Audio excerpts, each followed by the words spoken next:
She got a shopping problem, I'm a compulsive shopper, so I'm a cop of Prada. I'm a Icey outer, make you talk about her. She got this thing about her. Down she's a sexy walker. We shopping in Morocco. I took her to Dubai. Lil' mama stupid flies. So tell me what you like. Mizay came from David Banner and Ludacris. They would call me Miss A because my last name is Antney. So they was calling me Mizay. It sounded like Mizay. And that's how I formulated my name. Mizay is the parent company to So Icey, which is the home of the Gucci Man. The parent company to 32 Entertainment, which is OJ the Juiceman. Management company to Nicki Minaj, So Icey Boyz, Hexo, Sandman, which is E.T. from Radio 1, Shauna. I'm not like the average management company. Mizay is more like a label because I do everything from production, their personal lives. It's sort of like back in the days when they used to do artist development and all that other kind of good stuff. Well, I just kind of combined all that into one. So it's a little bit more than a management company. My daily duties as a manager, again, is not just management. So it's like taking care of their lives. Pretty like Gooch now is incarcerated. So, you know, me trying to put a schedule together, keep his name alive. Prepare for him to come home on the 13th now. So with the probation, his attorney, trying to get this community service together, his shows, everybody that he owes shows to, you know, putting that together and accommodating everybody else.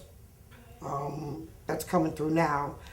As far as Juice go, you know, same things. His shows, his everyday life, making sure everything is together with him personally as well as the business part of it. I was born a boss.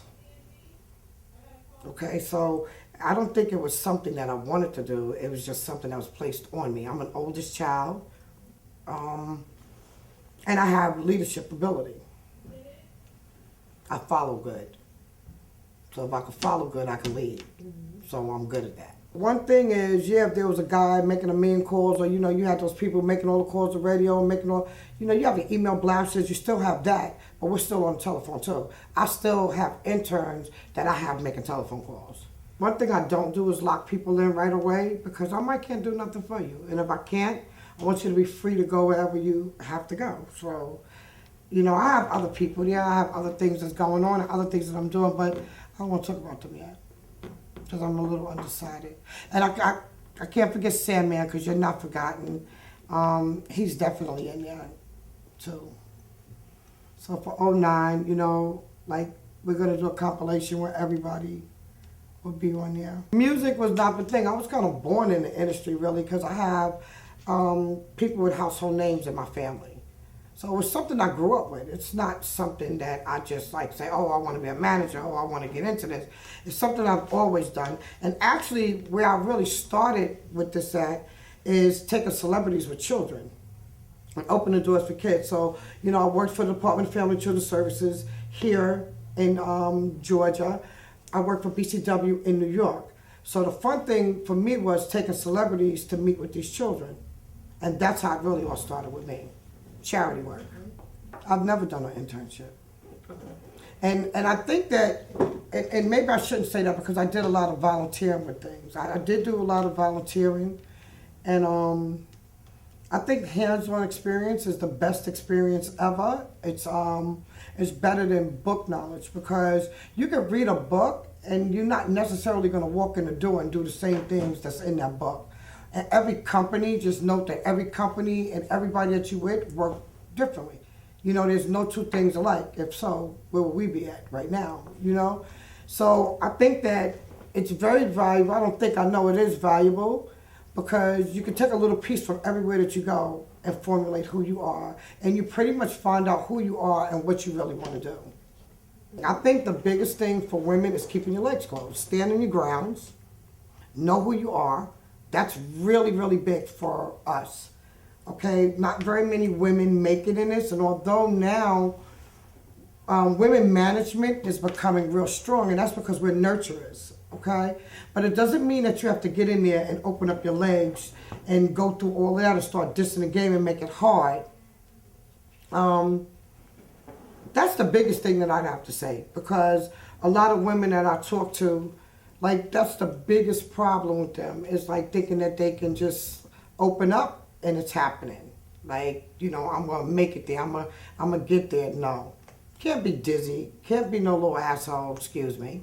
Okay? But you gotta be able to handle yours. You gotta be secure with who you are, and only the strong survive. I know I'm a strong woman. I know that. I have my weaknesses. You know, we all have our weaknesses, but you know, you just have to be secure with yourself, because you cannot place another person's life in your hands if you don't know where you're going.